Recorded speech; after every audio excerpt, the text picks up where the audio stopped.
கேட்டு ரசிப்பது பழமுதிர் சோலை முருகன் கோவில். அறுபடை வீடுகளில் மூலஸ்தானத்தில் தம்பதிகளுடன் முருகன் காட்சி தரும் கோயில் சோலைமலை மட்டுமே. கந்தசஷ்டி விழாவின் தொடர்ச்சியாக இங்கு திருக்கல்யாணமும், முருகன் ஔவையாரிடம் சுட்ட பழம் வேண்டும், சுடாத பழம் வேண்டுமா என கேட்ட திருவிளையாடலும் நடத்தப்படுகிறது. பிரபலமான விஷ்ணு தலங்களில் ஒன்றான அழகர்மலையில் அமைந்துள்ள பழமுதிர் சேலை சோலைமலை முருகப்பெருமானின் அறுபடை வீடுகளில் 6ஆம் படை வீடாக திகழ்கிறது. அருணகிரிநாதர் திருப்புகழில் இத்தலம் பற்றி பாடியுள்ளார்.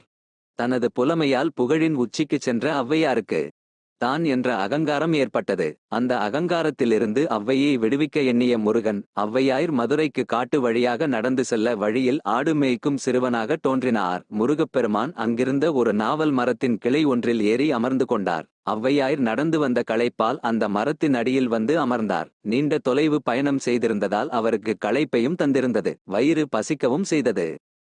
அப்போது தற்செயலாக அந்த மரக்கிளையில் ஆடு மேய்க்கும் சிறுவன் ஒருவன் அமர்ந்திருப்பதைக் கண்டார். அந்த மரத்தில் நிறைய நாவல் பழங்கள் இருப்பதையும் பார்த்தார். உடனே அந்தச் சிறுவனிடம், குழந்தாய், எனக்கு பசிக்கிறது, சிறிது நாவல் பழங்களை பறித்துத் தர முடியுமா என்று கேட்டார். அதற்கு சிறுவனாக இருந்த முருகப்பெருமான், சுட்ட பழம் வேண்டுமா, சுடாத பழம் வேண்டுமா என்று கேட்டார்.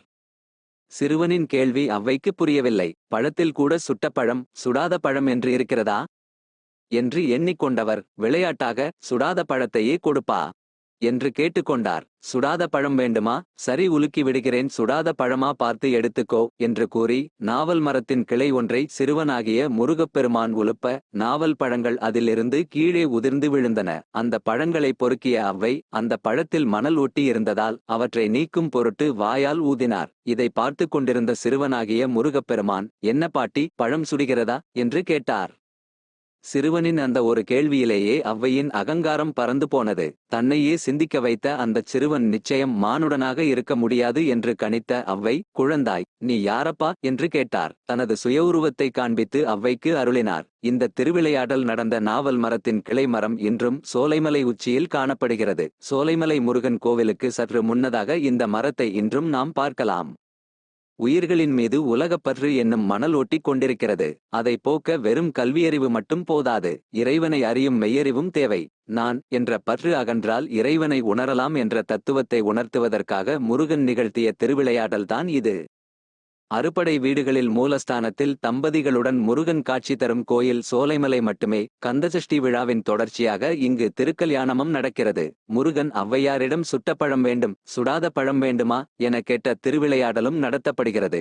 சாதாரணமாக நாவல் மரத்தில் ஆடி ஆவணி மாதங்களில் தான் பழம் பழுக்கும். ஆனால் இத்தலத்தில் உள்ள நாவல் மரத்தில் சஷ்டி காலமான ஐப்பசி மாதத்தில் பழம் பழுக்கும் அதிசயம் நடக்கிறது.